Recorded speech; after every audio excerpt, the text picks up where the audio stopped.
that game when the circumstances are different? Steph and Draymond are back, maybe Kawhi's not playing. Can you look back and glean anything? Sure, yeah. I mean, you get a feel for how a team plays, how they've changed with a new coach.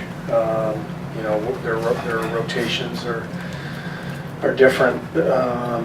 So we definitely picked up some things on Toronto a couple weeks ago that could help us tonight, and vice versa. They saw us too, but yeah, a lot of different principles involved, and so we'll see how it goes tonight. But it's a great game last time. That was probably the most entertaining game of the year so far. So hopefully we have another one like that. But I'd like to win this time. Steve, another game without Andre. Can you give us an idea of what his status is and just kind of how he's doing? Yeah, this was just something the other night during warm-ups. His hip, I think it was his hip, kind of locked up on it a little bit, and he came back in the training room, and trainers looked at him and said it's not worth it. Same thing tonight. So it's just a day-to-day thing, but we're going to do the wise thing and keep him up. Steve, way back when, I guess regarding Steph, do you think somebody can shoot 50% from three over an entire season? Well, yeah, I mean, it's been... Especially from the deeper line. Right? Yeah, I mean, for sure, but, you would expect it to be from, a guy who's just going to stand there and be wide open and shoot 3 of them a game. Been a couple of guys who've done that before. But in terms of flying around like Steph does, shooting off the dribble, shooting the volume of threes that he does, shooting the half-court shots at the end of quarters fearlessly, it's almost impossible to do that over the course of the year. But I don't put anything past Steph, that's for sure. Coach, Toronto's done a good job playing you when Kawhi's out of the lineup, but when Kawhi is in there, what are some specific things that you notice that he really changes for that team? Well, I think the trade was great for them because they already had some long athletic wings.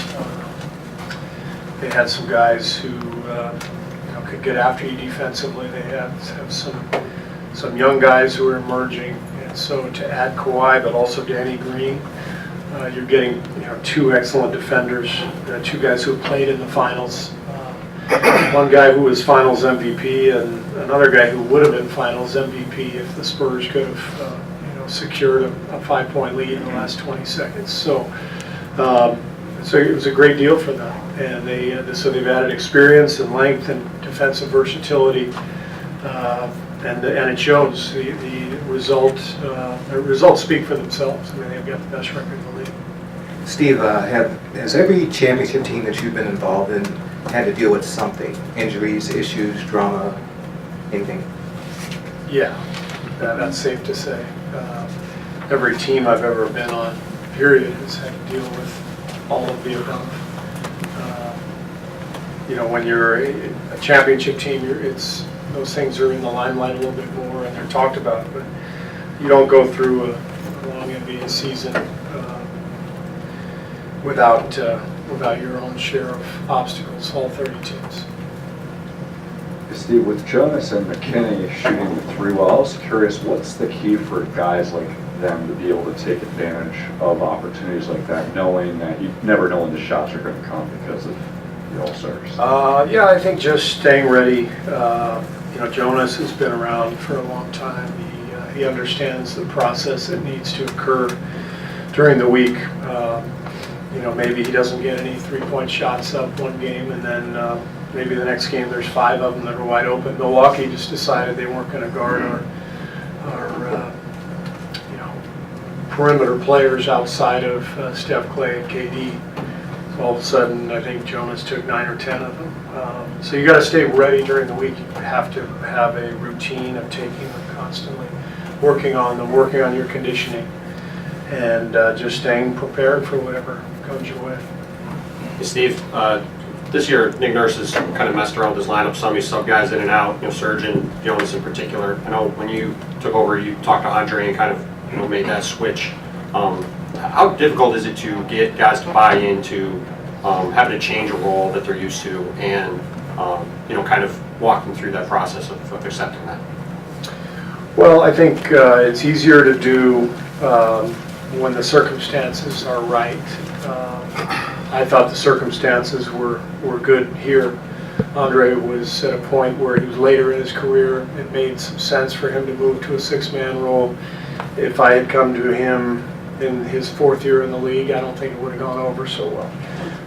Valanciunas, you could probably put in the same category. Toronto's been really good for years, but the league's changed, and I imagine for Nick, it was one of the things he wanted to do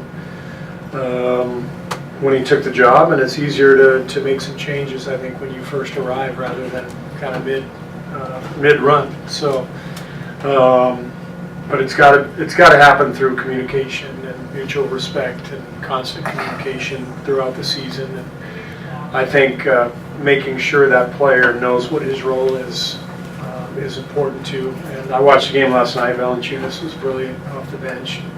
Seems to have found a nice niche as their go-to guy off the bench. Steve, you guys were a different team when Steph was out, and almost immediately a different team again when he came back. There's some very obvious reasons for that, with scoring ability and the way he spreads the court. But are there more subtle reasons why the Warriors don't always look like the Warriors when Steph's not out there? There's nothing subtle about it. The Bulls look different without Michael Jordan. Spurs look different without Tim Duncan. So we look different without Steph. A couple days later, one more hard practice in. Is there any more clarity on where DeMarcus goes from here? No. Yeah, nothing new to report. Are you going to send him back to Santa Cruz for another practice at some point? Possibly. At this point, it's just sort of day to day, and I haven't talked to him yet. Haven't talked to Aaron Miles yet about his practice today, but I'll get a report there, and we'll talk to DeMarcus, and we'll see what's next. Steve, just curious, you mentioned the matchup with Toronto. It is only one game, but I mean, the fact that we talk about it so much in the media, the possibility of you guys meeting in the finals, does that make a little more difference to the players? Do they get a little more jacked up for a game like this? I think so. Yeah. I think so. Our players are well aware of who we might see if we're lucky enough to get back to the finals and everything goes well and we're playing in June. Yeah, there's a few teams that are out there that are really impressive in the East, so Toronto's one of them. How about for you? Yeah, no question. As a coach, you always have your eye on the competition, and when the playoffs start, it's like a different season, almost a different sport. So you have to really pay attention during the year on potential matchups, and that's when you start to get some ideas in terms of how you might play, how you might strategize against that team, and then you have a couple of videotapes for reference that you can look at, in preparation if you get that far. So, yeah, these are important games, and they're memorable games.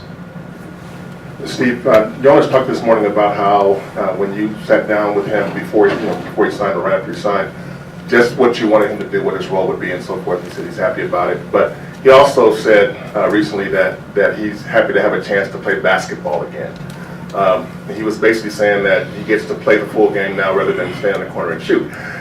What did you tell him that you can tell us about his role coming in?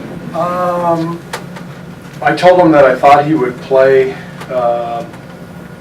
quite a bit, but that there could be games where he might not even get in. And I'm always very, very honest with players that we're recruiting. I don't want to mislead anybody. And so he understood. He's been around the league. He understood that over 82 games, pretty good chance he was going to get plenty of opportunity, and that's what I felt as well. When he talks about just playing basketball, I think he's just referring to our style of play. Everybody's touching the ball. There's a lot of flow, a lot of improvisation, and he happens to have a great feel. You know, our post splits and back cuts and just reading his teammates, making the right play, the right pass. He's got a great feel for all that stuff. And on top of that, he's just really tough. You know, he's fearless out there. He'll take big shots. He's not afraid to get in the scrum for a loose ball. He'll set hard screens. He's been amazing. We're really lucky to have him. Thank you. Thank you. Appreciate that.